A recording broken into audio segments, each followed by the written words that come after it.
Hello ladies and gents, Jack here, and today got some very interesting video footage and information here for you about the next DLC for Battlefield 4 Naval Strike. So there's been a patch for the PS4 version of the game, and in this patch some of the content is related to Naval Strike. The weapons, the equipment, some new assignments, some very interesting stuff. So yeah, I just wanted to show you guys what this is all about. First off, I'm going to show you the tutorial video for the Carrier Assault game mode. If you didn't play 2142, this will really help you out. Now check this out. Okay, so we've got a very big map here, and each team starts on a carrier. You go around the map and you capture a conquest point. And if you have that point, a missile then fires at the enemy's Titan, or in this game mode, their carrier, and it depletes the damage. Now, the other team, of course, can do the same thing. So you can see the jet ski there has gone out to D, and they're firing some missiles at your carrier, and your health goes down. Now, do you see how big that map is, by the way? Now, once the health of the Titan is at 50%, you can get on there and it exposes new areas, and you can plant a MCOM on the ship, like a destructible objective. Of course, this can be defused as well as attacked, so you have to go and board the enemy carrier or the enemy Titan, plant the MCOM, and yeah, blow it up. Now it looks like there's going to be A and B, so 2 objectives on each Titan. There's the second one that's gone down. Of course, like I said, the objectives can be disarmed, so this guy is trying to disarm it, he gets killed unfortunately, and boom, kablamo, the ship blows up and your team wins. So yeah, there's a quick look at the new game mode. I'm just going to go back on this a second. Just look how big this map is. There's like a down plane there at C as well. It looks like there's maybe 5 different points, A, B, C, D and E from the looks of it. You can't tell very clearly. I'm sure I can pause the video at this point and show you guys, but the amount of islands there, absolutely crazy. Anyways, next I'm going to show you some of the new assignments and weapon unlocks in the game and how we get them. Okay, so we're in the DLC assignment section here. I'm sure you guys will all recognize this if you play on PS4, or it's just basically battle log for console, whatever. So here are the second assault assignments. Now look at this one here, Phantom Trainee.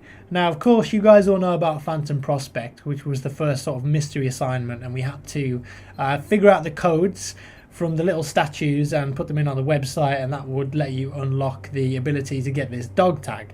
But now we've got Phantom Trainee, and that unlocks this weird snakeskin camo by the looks of it.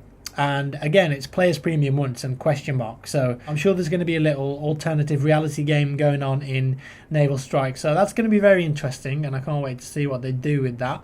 Now the new assignment. So the first one we see here is called Packing a Punch, and this unlocks the SR2, and this is going to be an engineer only PDW weapon, and to do this you just got to be rank 10, have Naval Strike and destroy 20 boats. Easy peasy. Next one on the list is Titans of Steel. Destroy an objective in Carrier Assault. I'm sure you'll do that in no time. The next one is called Spare Time Sniper. Okay, and to do this we've got to get Assault Rifle Ribbon ×3, 20 headshots with assault rifles, and that unlocks the AR-160, which is one of the new assault rifles in the Naval Strike DLC. Next up on the list, the LMG unlock of Naval Strike. It's called the AWS, and the assignment's called Swiss Cheese. Very funny. We have to get 3 LMG ribbons and destroy 3 vehicles as support, so get your C4 out. Next one on the list is called Always Deadly, and the reward for this is the SR338 sniper rifle. To get this we need 3 sniper rifle ribbons and get 5 kills with C4 on Naval Strike maps. Now this weapon is very interesting, and I'll show you why in a couple seconds when I go to the loadouts, and you can get a more detailed look at these new guns. So apart from those assignments, we've got the curveball, and that unlocks the SW40 pistol. I don't know much about this pistol. I think it's sort of like a revolver maybe, or like a Magnum, so it's going to be on par with the 44 or the Rex. Hopefully they'll get rid of that terrible delay, and to unlock that you've got to get 10 kills with an impact grenade. The M320 3GL is the assault unlock in Naval Strike for the equipment slot, and it's sort of like a grenade launcher that fires 3 mini grenades, I think, instead of 1 big grenade. The assignment is called Multi-Tool, and to unlock this weapon we've got to get 10 kills with underslung grenade launcher darts and 10 kills with underslung grenade launcher LVGs. So pop on Metro, Bob's your uncle. The final weapon or equipment unlock in Naval Strike is the anti-air mine, and I believe this is an engineer only gadget, and to do this we have to complete the assignment Death from Below. The requirements are 3 PDW ribbons and to destroy 5 attack air vehicles with rocket launchers. Now keep in mind that says rocket launchers, so I don't think you'll be able to use the Stinger or Iglas in this occasion, so it might just be like the Esra, the Javelin, the RPG and the Law and the Small. So I think unguided rockets maybe. Obviously the Javelin's guided, but you get the picture. I don't think you'll be able to use Stingers or Iglas on this one. We'll see. I'm not too sure on that one. The last 2 assignments for Naval Strike are Scourge of the Sea, and you get this nice dog tag with a couple of sharks there and an anchor by the looks of it. And to get this, you've got to play 10 hours of Naval Strike and get 1 kill with an anti-air mine. Pretty simple.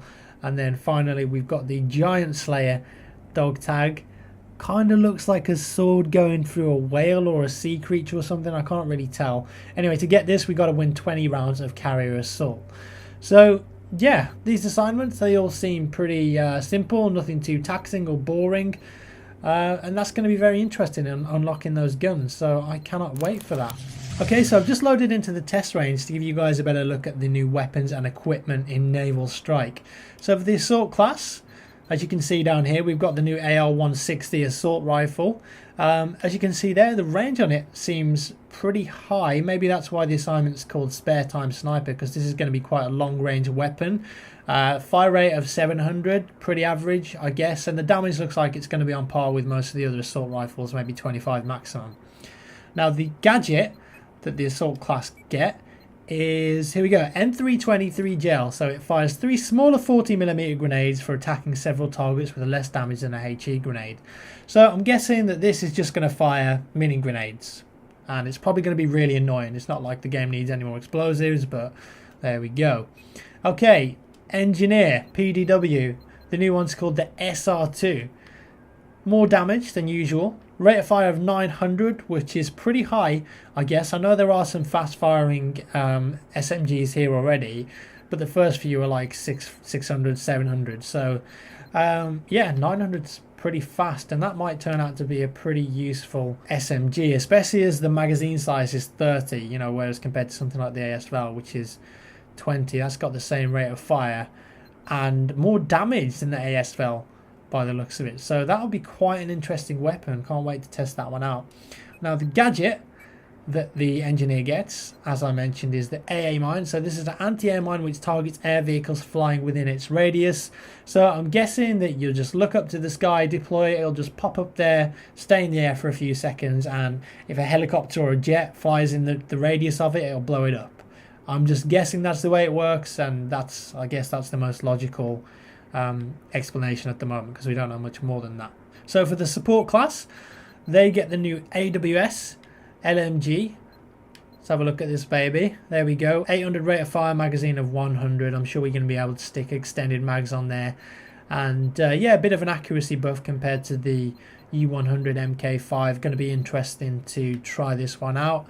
Finally, the recon, and the reason why I said that this sniper rifle, the SR338, is a bit interesting is because all of the sniper or recon only sniper rifles are bolt action, right? Like if we just go down the list, bolt, bolt, bolt, bolt, bolt, bolt, bolt, and then suddenly you've got this new one and it's semi-auto, which is very interesting, which kind of feels like it would be more like a DMR, but maybe DICE are trying to do something new with this one. I mean, as you can see, if you look at the damage, so we've got something like the M98B, which I think is like 110 max damage or roundabouts, whatever. It's a one-hit kill headshot anyway. And if we look down here, the damage is like maybe 60% of that. And accuracy isn't as high as well, so yeah, we do have a bit more on the stability and the hip fire, but in terms of damage and accuracy, I mean, this is going to be a very interesting weapon, and I don't know if it's going to suit more aggressive recons, but yeah, very interesting, and I look forward to checking this new rifle out. Okay, so aside from the new weapons, equipment and carrier mode assault trailer, there's a couple more things I thought I'd show you. So of course we've got the new background screen there for PS4. You can see it's a nice carrier, it's on fire, there's a couple of boats there, looks really cool, whatever, blah blah. Also, if we go to multiplayer and into the server browser, we can see the names of the maps. I'm not sure if we already knew this. I mean, I hadn't seen it up until now, but if we go to filter, we can see the names of the new maps in Naval Strike, so I don't want to miss one. There's one at the top here. So we've got Wavebreaker, Naval Strike, Lost Island, and I think it's Operation Mortar. Yeah, here we go, Operation Mortar. So those are the 4 maps in Naval Strike. Now we know what they're called. Finally, I wanted to show you a couple more little things that have been added to the game with this patch. So I'm in the test range right now. If we go to options, you can see at the bottom there, system performance test. Now, you could already do this on PC, but I think this is the first time it's been added to PS4, and I guess they're going to add it to Xbox One maybe as well. But there you can see the server name Monkey Warsaw for some reason. Performance is high, latency, packet loss and packet lost out, whatever, blah blah. Of course I'm on the test range, so I think this is a local server. I'm not entirely sure, but whatever. Also, last thing in the video, I'm not going to keep you for much longer. They've added the ability to get your boats back out to sea if you happen to beach them like this. So you see at the moment that's beached, okay? I mean there's no way I'm getting this thing off, right? It's just not moving. Now, however, if you want to get your rib boat off or your jet ski, I don't think it works with attack boats because you're not the Hulk after all, but basically you just melee it like that, and eventually we can get this thing back in the water, hopefully. You see, it is a little fidgety, but bit by bit we'll be able to push this thing back in. Man, it takes ages. I'd have preferred, you know, if they added like a sync animation. So maybe if you stand at the side, you can just, like if I stood here, instead of hold square to enter the rib boat, it'd say hold square to push the boat. I'd put my gun down, 2 hands would come up, and it'd just push the boat into the water. Like, that would have been way cooler and less fidgety and awkward than this. But I know a lot of people were asking for a system like this where if they did happen to beach their boat, they could get it back in the water. But there you go. I think I'll be able to drive that out now. Voila, we've done it. So yeah, if you do beach your rib boat or your jet ski, you can always spend 10 minutes whacking it with a knife to get it back in the water. Next generation gaming right there. Anyway guys, hope you enjoyed this video, and yeah, it gave you some insight into the new stuff that's coming in Naval Strike. I believe it's out on March the 18th for premium members, and I'm really hoping that that Carrier Assault Titan mode is good, and it can reinvigorate some of our love for this game, because of course the balance patch should be coming out pretty soon. Also, they're looking at the netcode, so yeah, we'll see. I'm as optimistic as ever, and yeah, by March 18th we'll get a better picture of what sort of state the game's in at that point. Thanks for watching guys, leave a rating and a comment, hope you enjoyed, and I'll see you in the next one.